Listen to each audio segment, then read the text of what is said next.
नमस्कार साथियों, मेरा नाम पवन कुमार है और मैं आप सभी का स्वागत करता हूं फिलर फोरम के इस हायर एजुकेशन मंच पर।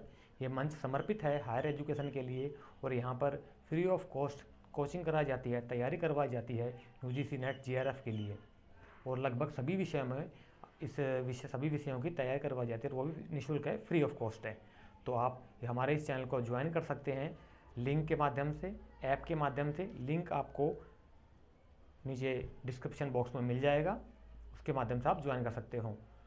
सभी प्रकार की वीडियो, सभी प्रकार के नोट्स प्रोवाइड किए जाएंगे आपको और वो भी निःशुल्क, फ्री ऑफ कॉस्ट, कोई चार्जेज नहीं है अभी हमारा इसका। तो नेट के बारे में डिस्कशन कर लेते हैं, यूजीसी नेट जीआरएफ के बारे में मोटा मोटा। पहले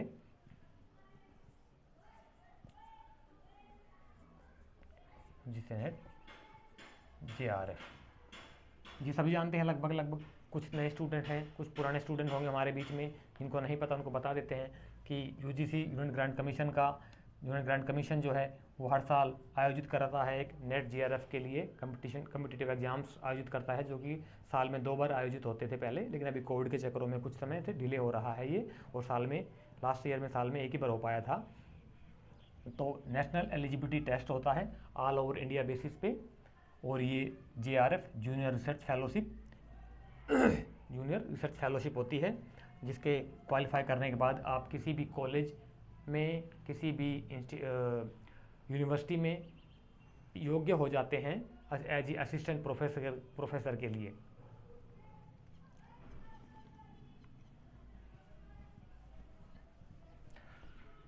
चूँकि हमारा सब्जेक्ट इतिहास है तो हम इतिहास के नेट के पैटर्न के बारे में बात कर लेते हैं कि हमारा पैटर्न कैसा होता है यूजीसी नेट जीआरएफ का, इतिहास का।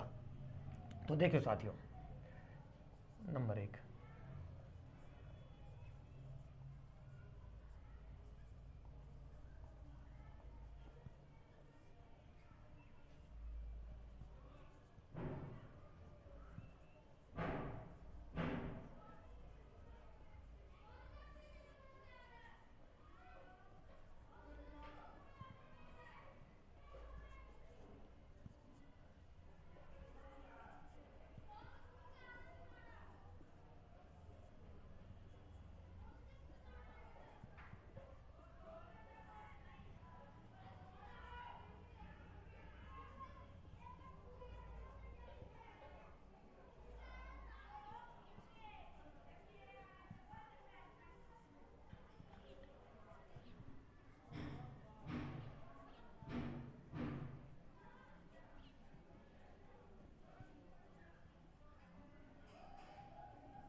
तो जैसा कि आप देख पा रहे हैं बोर्ड के ऊपर, प्राचीन इतिहास में से 30 क्वेश्चन पूछे जाते हैं लगभग, मध्यकालीन इतिहास में से भी 30 क्वेश्चन पूछे जाते हैं, आधुनिक इतिहास में से 30 क्वेश्चन, और इतिहास लेखन हिस्टोरियोग्राफी में से भी 10 क्वेश्चन पूछे जाते हैं। तो टोटल हमारा 100 नंबरों का ये क्वेश्चन पेपर होता है। इसमें कोई भी नेगेटिव मार्किंग नहीं होती है और इसमें 100 क्वेश्चन करने होते हैं हमें। इसमें 2 पेपर कराए जाते हैं, जैसे कि आप जानते हैं। फर्स्ट पेपर जनरल पेपर होता है, जनरल एप्टीट्यूड के लिए, उसके भी 10 पार्ट होते हैं, और हिस्ट्री का जो पेपर होता है सेकंड सब्जेक्ट का, उसके भी अलग अलग पार्ट होते हैं। तो 100 क्वेश्चन करने होते हैं, 4 हिस्सों में इसको हम डिवाइड कर देते हैं।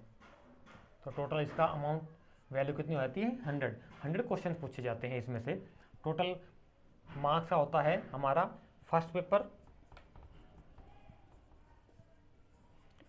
पेपर में 50 क्वेश्चन और सेकंड में 100 क्वेश्चंस, टोटल मिला करके 150 क्वेश्चंस हो जाते हैं हमारे। 150 क्वेश्चंस हो जाते हैं और एक क्वेश्चन के 2 नंबर मिलते हैं हमें, तो टोटल हो जाता है ये हमारा 300 मार्क्स। टोटल 300 मार्क्स का हमारा सिलेबस होता है। क्वेश्चन पूछे जाते हैं टोटल 150 और 300 क्वेश्चंस, इसमें से 300 नंबर का ये पूरा पेपर होता है। अब इसमें से कितने % पे लगभग जो है कि हम नेट या जीआरएफ क्वालिफाई हो जाता है, तो हम अपने हिस्ट्री विषय की बात करें, पुराने सालों की कट ऑफ को देखें, तो लगभग, हालांकि अलग अलग category wise ST SC OBC general और EWS वगैरह की अलग अलग कट ऑफ जाती है, लेकिन मोटा मोटा देखें तो 55% फर्स्ट और सेकंड तो दोनों को मिला करके 55% पे आपका नेट ओबीसी कैटेगरी में, और 58 से 60% पे लगभग आपका जीआरएफ हो जाता है। हालांकि जनरल वाले की इससे कुछ ऊपर चली जाती है कट ऑफ, और एससी वालों की इससे थोड़ी नीचे रहती है। तो ओबीसी का हमने बता दिया है, ओबीसी कैटेगरी का ये हमारा पैटर्न होता है इसमें नेट और जीआरएफ का दोनों में। ठीक है, यहाँ तक समझ में आ गया। अब हम थोड़ा सा आगे चलते हैं इससे।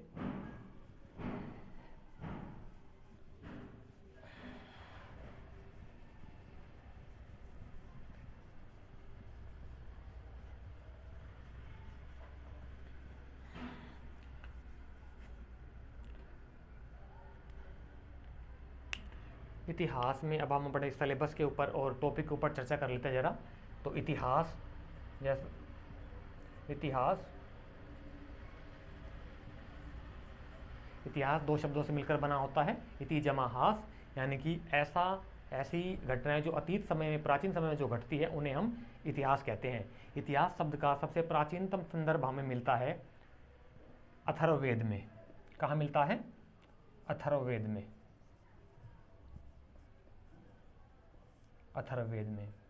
इसी कारण इतिहास को अथर्ववेद का एक उपवेद भी कहा गया है। क्या कहा गया है? उपवेद कहा गया है। किसे?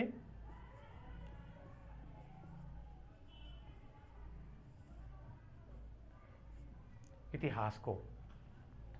अगर इसके अंग्रेजी संदर्भ की हम बात करें तो हिस्ट्री,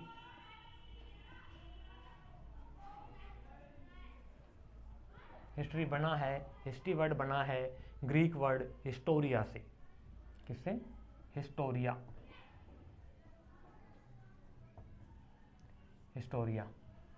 जिसका कि अर्थ होता है अनुसंधान। ठीक है।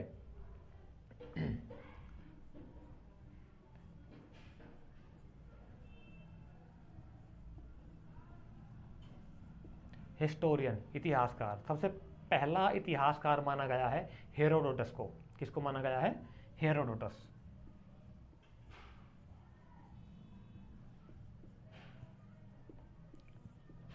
हेरोडोटस को सबसे प्राचीन इतिहासकार माना गया है, जो कि ग्रीक था, यूनानी था। अब हम थोड़ा और आगे चलते हैं, इससे बात कर लेते हैं काल विभाजन की। तो इतिहास को प्रमुख रूप से 3 भागों में, जैसा कि हमने पहले बताया आपको, 3 भागों में बांटा गया है।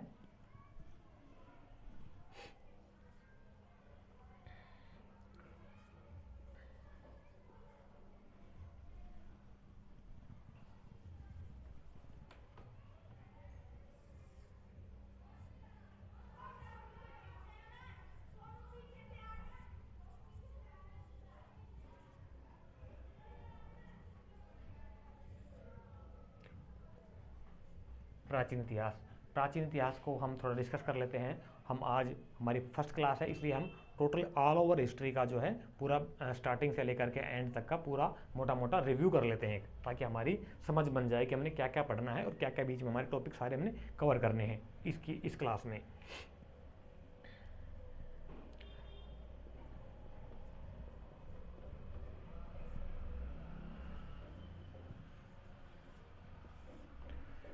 इतिहास की शुरुआत पाषाण काल से मानी जाती है। कौन से काल से? पाषाण काल से मानी जाती है। पत्थरों का वो समय जिसमें आदि मानव पत्थरों के औजारों से काम किया करता था, अपना पत्थरों के औजार बनाता था, वो पाषाण काल उसे बोलते हैं, जिसमें आदि मानव थे। इसको भी 3 भागों में विभाजित कर दिया गया है।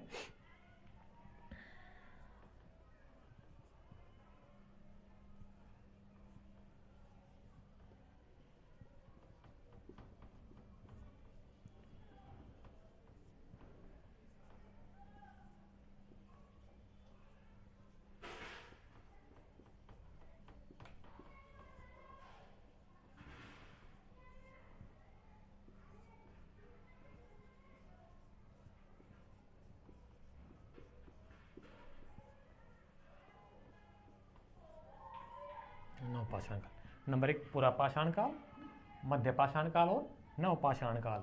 नवपाषाण काल में हमारे कौन कौन सी आ जाती हैं?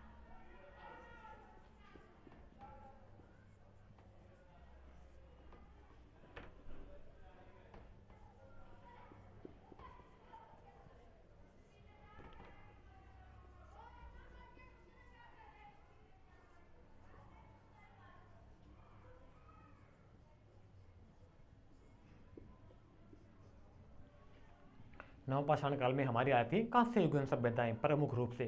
कांस्य युगीन सभ्यताओं कौन कौन सी?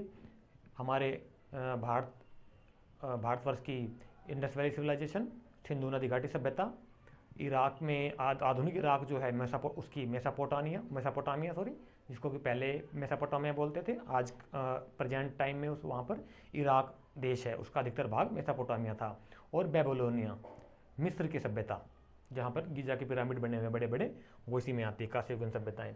कांस्य युगीन इसलिए कहा जाता है कि मानव ने सबसे पहले कांस्य तांबे का प्रयोग करना सीखा, धातुओं में तांबे और तांबे से कांसा बनाना सीखा। तो कांस्य युगीन सभ्यताओं में हड़प्पा,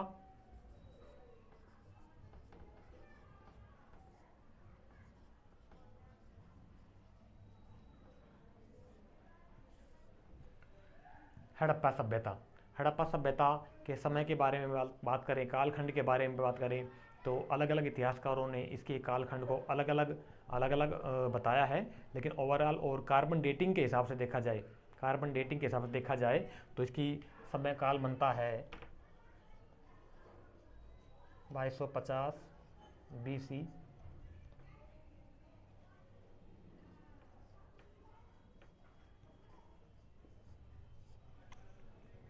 2250 ईसा पूर्व से 1750 ईसा पूर्व तक ये हमारी हड़प्पा सभ्यता थी, यहाँ तक का। तो ये सभी को समझ में आ गया होगा मेरे ख्याल से। अब हम इससे आगे चलते हैं।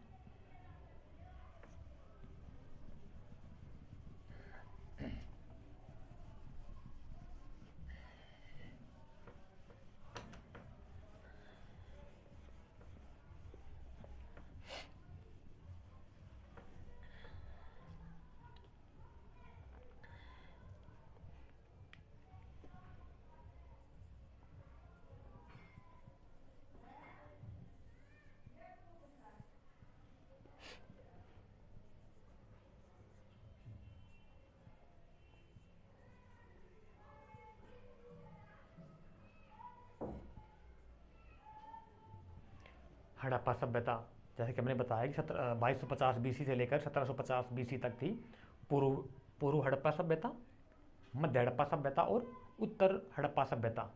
तीन, किसी भी, जैसा कि आप जानते हैं, किसी भी जो कोई भी चीज़ होती है, तीन अवस्थाओं से गुजरना होता है उसे, बचपन, जवानी और बुढ़ापा एक प्रकार से।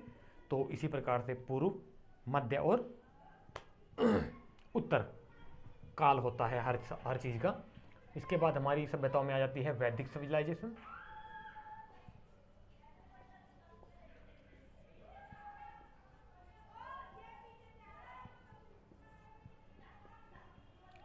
वैदिक सभ्यता वो सभ्यता है जिसमें हमारे वेद लिखे गए थे। तो संसार के सबसे प्राचीन पुस्तकों में से ऋग्वेद को माना गया है। किसको माना गया है? ऋग्वेद को।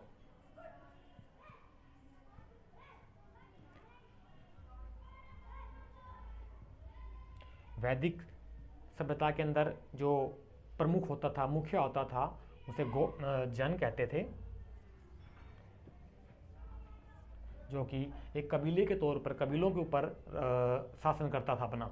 छोटे छोटे कबीले होते थे, कबीलाई सभ्यता थी ये। ग्रामीण, प्रमुख रूप से ग्रामीण सभ्यता मानी गई है। हड़प्पा जो थी हमारी ये शहरी सभ्यता थी, क्योंकि हड़प्पा और मोहनजोदड़ो जो हैं बहुत बड़े बड़े शहर मिले हैं। शहरी सभ्यता थी इनकी, और इनका प्रमुख व्यवसाय था व्यापार। इसी के परिप्रेक्ष्य में देखें वैदिक सभ्यता, तो वैदिक सभ्यता जो थी वो ग्रामीण सभ्यता थी, जिनका कि प्रमुख रूप से प्रमुख व्यवसाय जो था वो कृषि उत्पादन था, और ये ग्रामीण सभ्यता थी। इसके बाद हमारे आते हैं जन से जनपद बने।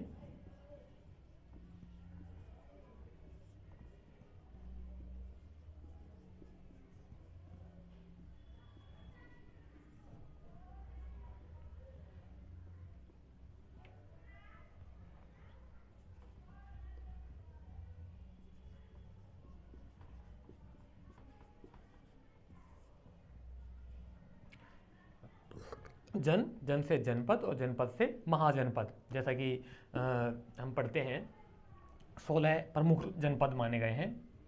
कितने जनपद माने गए हैं? महाजनपद 16। बौद्ध ग्रंथों में, जैन ग्रंथों में और वैदिक साहित्य में भी प्रमुख रूप से 16 महाजनपदों का उल्लेख आया, जो उल्लेख आया है, जिनकी अपनी एक राजधानी होती थी और इसका जो प्रमुख होता था, राजा होता था, वो एक काफ़ी बड़े भूभाग के ऊपर शासन करता था, जिसका कि अपना एक किला होता था और उसमें उसके महल में वो रहता था। साम्राज्य, इसके बाद महाजनपदों के बाद युग आता है हमारा साम्राज्य का। साम्राज्य में सबसे बड़ा साम्राज्य कौन सा था? मगध साम्राज्य।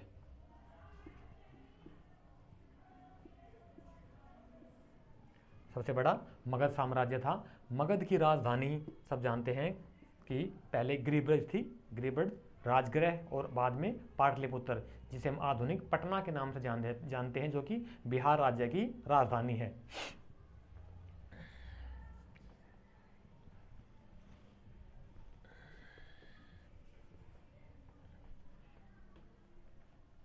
साम्राज्यों के बाद आज हमारा राजवंश आ जाते हैं, हमारे प्रमुख राजवंश।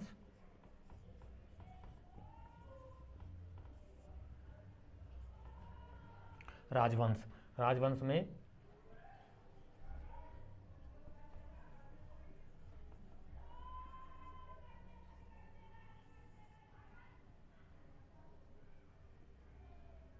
मगध का जो ज्ञात प्रथम राजा था वो बिंबिसार था। इसका समय काल था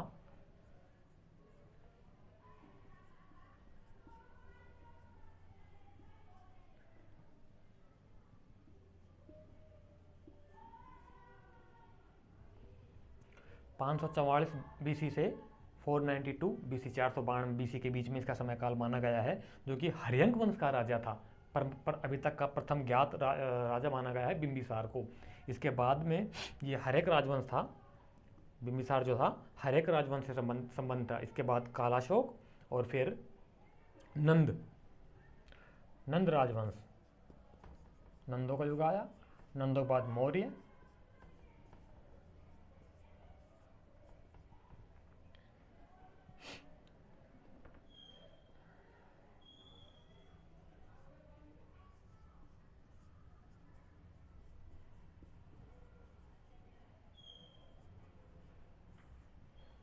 नंद, मौर्य, शुंग, और शुंग के बाद फिर कण्व वंश भी आता है, और साथ ही साथ फिर दक्षिण भारत की तरफ में सातवाहन राजवंश शुरू हो जाते हैं।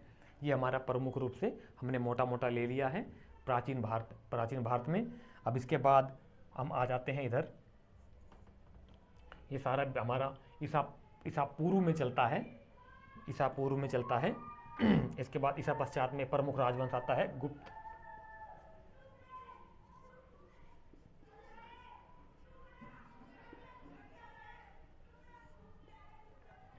गुप्त राजवंश। गुप्त राजवंश में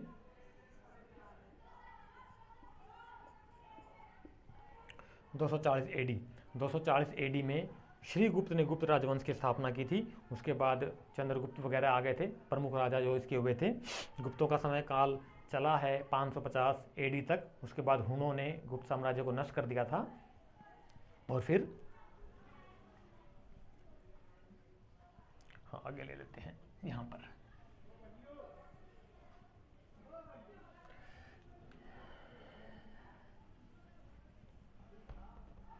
इसके बाद फिर ये 550 तक रहता है।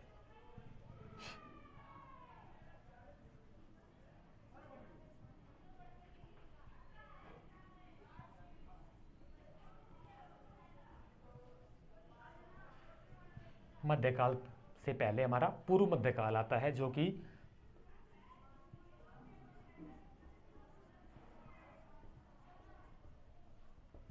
700 से लेकर के 1200 एडी के बीच में जिसका समय काल रखा गया है, जिसमें कि प्रमुख राजपूतों के राजवंश आते हैं और दक्षिण भारत के अंदर अलग अलग राजवंश आते हैं, और त्रिपक्षीय संघर्ष इसमें चालुक्य वगैरह के अंदर प्रतिहारों में उसमें होता है। पूरे मध्यकाल के बाद आता है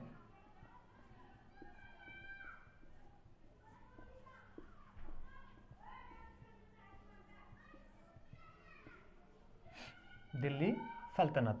दिल्ली सल्तनत जैसा कि जानते हैं आप,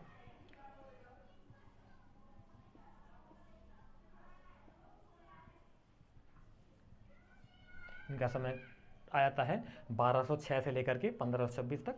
1526 में बाबर जो कि आता है फरगना से और मुगल साम्राज्य की स्थापना करता है। 1526 में पानीपत का पहला युद्ध भी होता है इब्राहिम लोदी और बाबर में, और बाबर उसको हरा देता है और वो पहला शासक होता है दिल्ली सल्तनत का जो कि युद्ध में ही लड़ता हुआ मारा जाता है। उसके बाद हमारा मुगल साम्राज्य शुरू हो जाता है।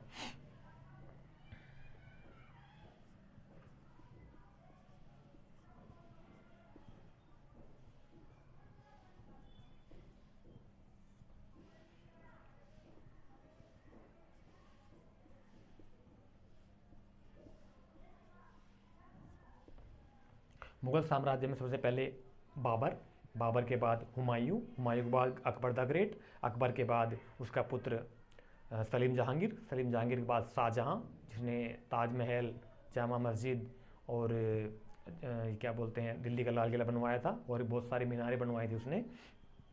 स्थापत्य का बहुत रुचिवान था वो। उसके बाद उसका पुत्र औरंगजेब, औरंगजेब की मृत्यु हो जाती 1707 में।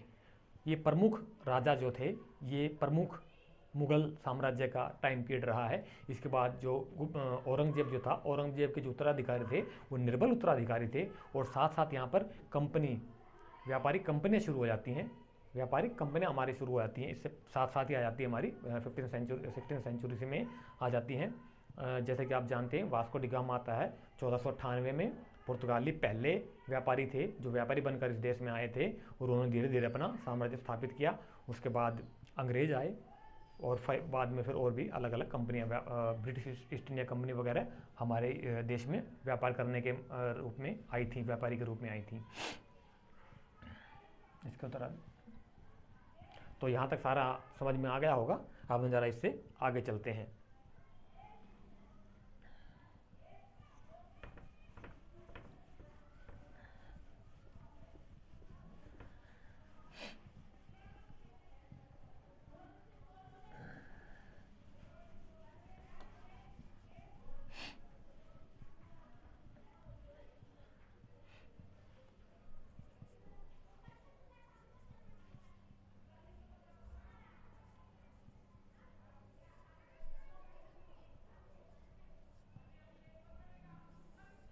आधुनिक काल, आधुनिक Bharat, modern India, modern time period कहाँ से शुरू होता है हमारा?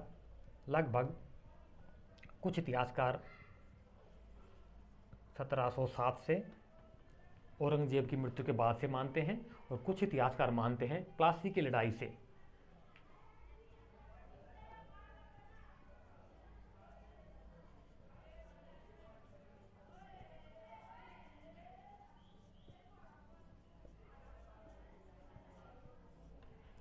प्लासी की लड़ाई 1757 में हुई थी। उसके बाद हुआ था बक्सर का युद्ध।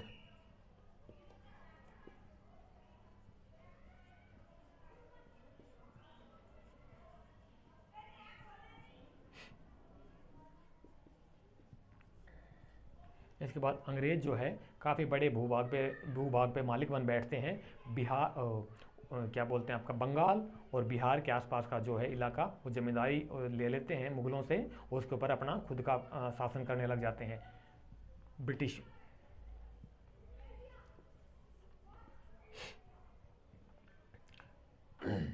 इसी के साथ साथ अंग्रेज धीरे धीरे सत्ता पर काबिज होते चले जाते हैं, और वो फिर अपने अपने अपने एक्ट बनाते हैं, अलग अलग कानून बनाते हैं, जैसे कि अब हम देखेंगे।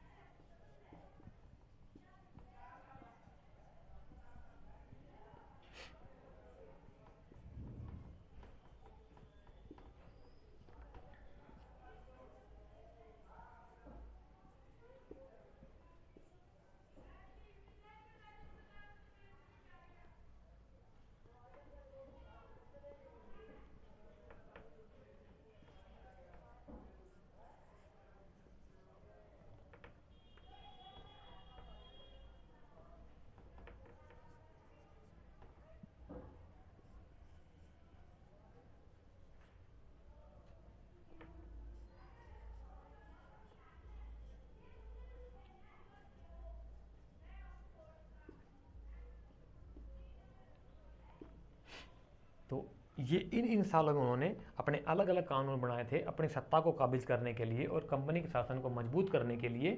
अलग अलग समय पर अलग अलग कानून बनाए थे और यहीं पर हमारी होती है 1857 की क्रांति।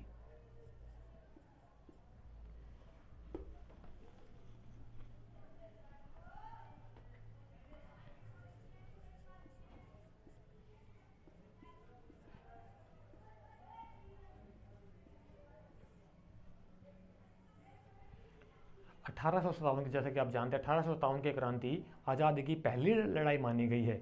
आज इससे पहले भी अलग अलग रूप में अलग अलग जगहों पे अलग अलग लोगों ने विद्रोह किए थे, जैसे किसानों का विद्रोह, नील विद्रोह या और भी अलग अलग प्रकार के विद्रोह होते रहे हैं।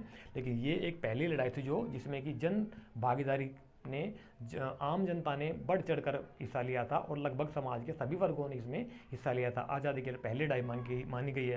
लेकिन कुछ इतिहासकार ऐसे हैं जो इस लड़ाई को आज़ादी की लड़ाई नहीं मानते, जिनमें से कि प्रमुख रूप से है R.C. मजूमदार साहब। R.C. मजूमदार साहब क्या कहते हैं इसके बारे में? वो कहते हैं कि यह तत्कालीन आज़ादी की लड़ाई यानी कि 1857 की जो क्रांति थी वो ना तो पहली थी अपने आप में, ना ही वो क्रांति थी और ना ही वो लड़ाई आज़ादी की लड़ाई लड़ी गई थी। वो इस चीज़ को नहीं मानते, उनका अपना तर्क है इसके पीछे। इसके बाद हमारे कानून बने थे और IPC, CPC, CRPC, Indian police act, Indian penal code, Indian criminal procedure code वगैरह बने थे। IPC,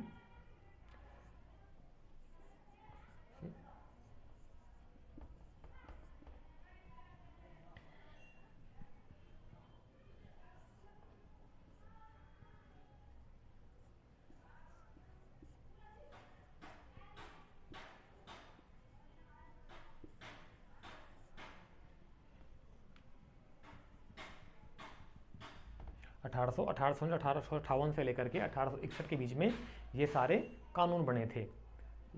लोगों को ज़्यादा गुस्सा हो गया था तो उनको दबाने के लिए, उनको कुचलने के लिए इंडियन पुलिस एक्ट आया, इंडियन पिनल कोड बनाया गया, सिविल प्रोसीजर कोड बनाया गया, क्रिमिनल प्रोसीजर कोड बनाया गया और इंडियन पुलिस एक्ट बनाया गया, भारतीय पुलिस अधिनियम बनाया गया और एक रेगुलर पुलिस बनाई गई जो कि लोगों को कंट्रोल करने का काम करती थी। इसके पश्चात हम आगे देखेंगे।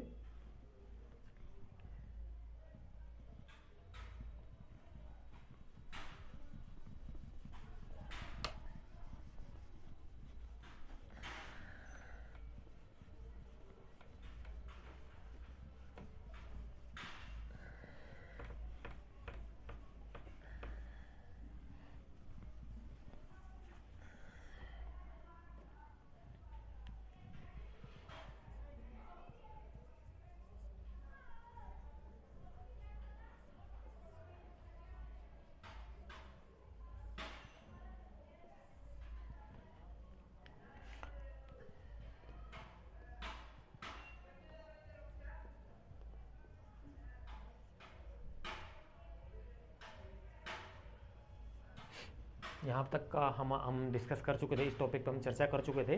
इससे अब हम आगे चलेंगे कि आगे कौन कौन से कानून बने यहीं पर। इसके बाद 1885 में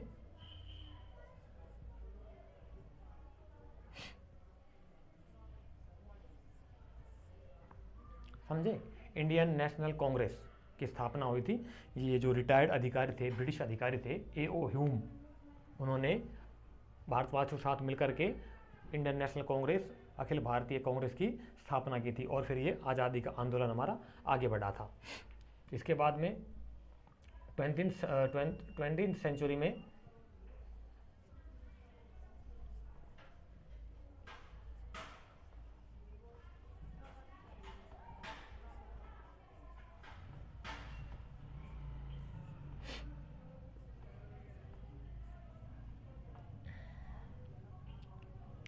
अधिनियम बनाए, ब्रिटिश सरकार ने अधिनियम बनाए। 1909 का अधिनियम, जिसको कि मार्लेमेंटो एक्ट भी बोला जाता है। 1919 का अधिनियम मॉन्टेग्यू चेम्सफोर्ड अधिनियम एक्ट बोला जाता है। 1935 का एक्ट, 1935 का एक्ट जो था भारत सरकार अधिनियम, इंडियन गवर्नमेंट एक्ट, और 1947 का एक्ट जो था भारत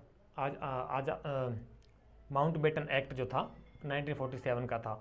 माउंटबेटन जो अंतिम वायसराय थे भारत के, वो लॉर्ड माउंटबेटन थे। उन्होंने 1947 में एक्ट बनाया था। उसी एक्ट के आधार पर भारत को आज़ादी मिली थी। डोमिनियन स्टेट में अलग अलग डिवाइड हो गया था। इंडिया और पाकिस्तान दो अलग देश बन गए थे 1947 के एक्ट के बाद। यहाँ तक का सभी को मुझे लगता है क्लियर हो गया होगा। और इसके बाद हिस्ट्री में तो खैर कहने को बहुत कुछ है साथियों, लेकिन हम अभी एक फर्स्ट हमारा सेशन है, प्रथम हम पहली हमारी क्लास है, तो इसलिए हम आज मोटा मोटा इसका संदर्भ ले लेते हैं। सभी ओवरऑल जो है शुरू से लेकर के लास्ट तक मोटा मोटा टाइम पीरियड, ताकि हमारे दिमाग में एक खाका बन जाए पूरा ओवरऑल की हमने क्या क्या टॉपिक पढ़ना है और कहाँ कहाँ से क्या क्या सब्जेक्ट में कौन कौन से टॉपिक वगैरह हैं। इसी के साथ हम इससे थोड़ा आगे चलते हैं।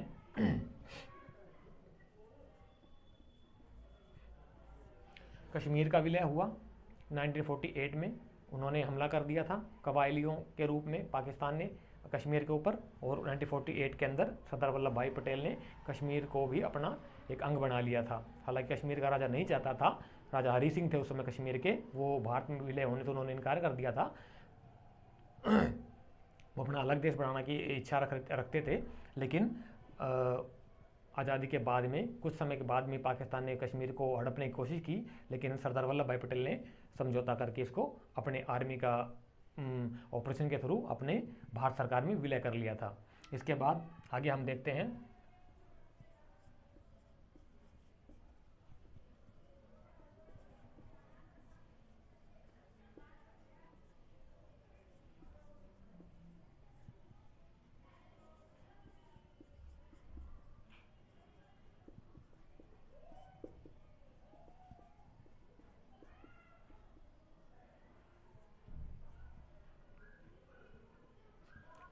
उन्नीस में हम शांति प्रिय थे उस समय। आज़ाद और हमारे जो प्रधानमंत्री थे, प्रथम प्रधानमंत्री पंडित जवाहरलाल नेहरू, वो शांति प्रियता में ज़्यादा विश्वास रखते थे, लेकिन उनकी इस अहिंसक नीति का फ़ायदा उठाकर चाइना ने 1962 में अचानक से सियाचिन ऊपर हमला कर दिया हमारे ऊपर, और अक्साई चीन का एक बहुत बड़ा हिस्सा कब्जा लिया। उसके बाद उसी का देखा देखी 1965 में पाकिस्तान ने भी हमला कर दिया था भारत के ऊपर, लेकिन उस समय प्रधानमंत्री थे भारत के जवाहरलाल नेहरू, लेकिन 1964 में वो उनकी डेथ हो गई थी, वो चल बसे थे। और 1965 में क्या बोलते हैं, हमारे प्रधानमंत्री बदल चुके थे और इन पे शास्त्री जी आ गए थे उस समय। शास्त्री जी जब आए थे तो जब पाकिस्तान ने हमारे ऊपर हमला किया और उनको मुँह की खानी पड़ी। पाकिस्तान इसमें हार गया था हमसे, उनके देखा देखा। हालांकि उन्होंने हमला किया था हमारे ऊपर, लेकिन वो हमसे जीत कभी नहीं पाया है।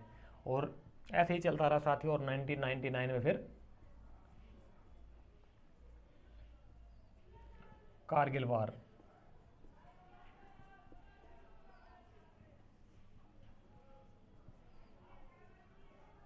कारगिल का युद्ध हुआ 1999 के अंदर। इससे पहले ये हमने एक मोटा मोटा खाका खींचा है आप सभी के सामने, ताकि आप अच्छे से देख सको, मेमोराइज कर सको कि ये टॉपिक हमने टोटल जो है कवर अप करने हैं। तो इसी के साथ साथियों आज की इस क्लास को हम यहीं समाप्त करते हैं। अधिक जानकारी आप अपना अमूल्य सुझाव हमें देते रहिए कमेंट के माध्यम से। नीचे कमेंट्स के माध्यम से आप देते रहिए आपको हमारी क्लास कैसे लगी। अच्छी लगी हो तो लाइक कीजिए, शेयर कीजिए, सब्सक्राइब कीजिए। और एक चीज़ और कहना चाहूँगा साथियों, अपने आप के ऊपर विश्वास रखिए, कॉन्फिडेंस रखिए। नेट और जेआरएफ कोई ज़्यादा बड़ी बात नहीं है। अगर हम ठान ले एक साथ होकर के, मिल करके, तो हम सब कुछ कर सकते हैं साथियों। मैं आपके साथ हूँ, हमारी पूरी टीम आपके साथ है और हम सदा आपके साथ बने रहेंगे इसी प्रकार से। बस ज़रूरत है आप टाइम टू टाइम हमें बताते रहिए और टाइम टू टाइम हम आपको गाइड करते रहेंगे। तो हमारे साथ लगातार बने रहिए। नेक्स्ट वीडियो में दोबारा मिलेंगे, तब तक के लिए जय हिंद और जय भारत। धन्यवाद साथियों।